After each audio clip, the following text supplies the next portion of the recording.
សួស្តីបងប្អូនទាំងអស់គ្នាថ្ងៃនេះចេញវីដេអូចង់និយាយជាមួយបងប្អូនចង់បញ្ជាក់ប្រាប់បងប្អូនថា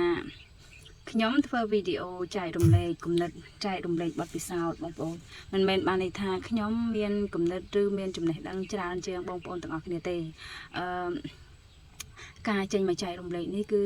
ចេញទៅតាមបទពិសោធន៍អ្វីដែលខ្លួនឯងបានជួបប្រទះជួនកាលបងប្អូនអាចចេះដឹងជាងខ្ញុំផងក៏ថាបានប៉ុន្តែដោយសារខ្ញុំចេញមកចែករំលែកវីដេអូតាមប្រព័ន្ធបណ្ដាញសង្គមនេះបានគឺដោយសារខ្ញុំជាមនុស្សអត់ចេះរងចាំបងប្អូនខ្ញុំគឺអត់ចេះរងចាំទេនៅពេលដែលខ្ញុំចង់ធ្វើអ្វីខ្ញុំអត់រងចាំរហូតដល់ថាខ្ញុំចេះនោះទេបងប្អូនខ្ញុំអត់ចាំថាចាំចេះសិនចាំរៀនឲ្យប្រកែកជាងនឹងបន្តិចសិនចាំអីតិចសិនចាំមានរបស់ល្អជាងនឹងបន្តិចសិនចាំធ្វើការចែករំលែកខ្ញុំអត់ចេះរងចាំទេបងប្អូនខ្ញុំជាប្រភេទមនុស្សអត់ចេះរងចាំអញ្ចឹងខ្ញុំមានប៉ុណ្ណាខ្ញុំចែករំលែកប៉ុណ្ណឹងមានអ្នកខ្លះគេថាខ្ញុំថាបើយើងចង់ចេញមកចែករំលែកចាំឲ្យយើងចេះបន្តិចសិនទៅចាំយើងរៀនឲ្យប្រកែកបន្តិចសិនទៅហើយបើយើងចង់រកលុយតាម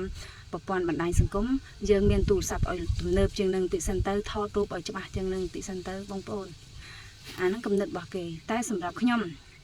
អត់ចេះធ្វើការរងចាំដល់តែខ្ញុំមានខ្ញុំប្រកែកខ្ញុំឆ្លាតតើពេលណាបងប្អូនតើពេលណាបានយើងឆ្លាតបានយើងប្រកែកពេលណាបានយើងមានរបស់ល្អយើងធ្វើអ្វីក៏ដោយយើងត្រូវចាប់ផ្ដើមពីតូចទៅព្រោះអីយើងអត់ដឹងថាផ្លូវខាងមុខវាយ៉ាងម៉េចសម្រាប់យើងធ្វើអ្វីក៏ដោយយើងធ្វើទៅតាមទុនរបស់យើងទៅតាមកម្លាំងនៃសេដ្ឋកិច្ចរបស់យើង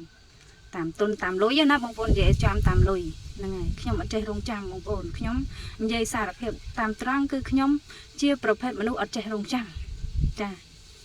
ព្រោះខ្ញុំគិតថាអត់ដឹងថាថ្ងៃស្អែកវានឹងយ៉ាងម៉េចនឹងមានរឿងកើតឡើងអ្វីចំពោះខ្ញុំអញ្ចឹងនៅពេលដែលខ្ញុំចង់ធ្វើអីគឺខ្ញុំចាប់ផ្ដើមធ្វើភ្លាម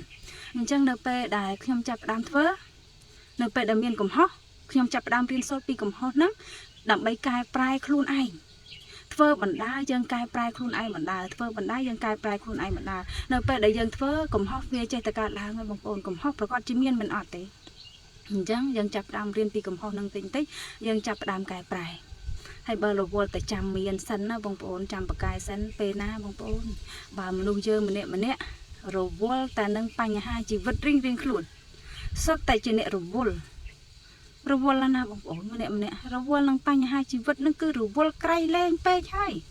អញ្ចឹងតើយើងគួររងចាំដែរឬអត់សំណួរចង់សួរទៅលើបងប្អូនវិញតើយើងគួរតែរងចាំឬអត់ចាំយើងមានសិនចាំយើងមានទូរស័ព្ទល្អសិនចាំយើងប្រកែកសិនបងប្អូនតើចាំដល់ពេលណាទើបបានយើងមានរបស់ល្អប្រើចាប់ផ្ដើមទៅបងប្អូនចាប់ផ្ដើមធ្វើបដាទៅយើងចាប់ផ្ដើមពីតូចទៅមានតែការចាប់ផ្ដើមយើងរៀនសូត្រពីកំហុសដែលយើងបានធ្វើបដាទៅបងប្អូនដើម្បីកែប្រែខ្លួនឯងខ្ញុំតែប៉ុណ្្នឹងឯងបងប្អូនគឺខ្ញុំអត់ចេះធ្វើការរងចាំអញ្ចឹងហើយបងប្អូនបើបងប្អូនមានបទពិសោធន៍អ្វីបើបងប្អូនមានចំណេះដឹងអ្វីចូលបងប្អូនចេញមកចែករំលែកដើម្បីឲ្យបានជាគំនិតរវាងគ្នានឹងគ្នាយើងរៀនសូត្រពីគ្នាណាបងប្អូនចាគ្រាន់តែប៉ុណ្្នឹងឯងបងប្អូនចែករំលែកគំនិតជាមួយនឹងបងប្អូនអរគុណច្រើនសម្រាប់បងប្អូនទស្សនាវីដេអូរបស់ខ្ញុំបើពេញចិត្តកុំភ្លេចជួយ like ជួយ comment វីដេអូរបស់ខ្ញុំអ្នកមួយផងចាបងប្អូន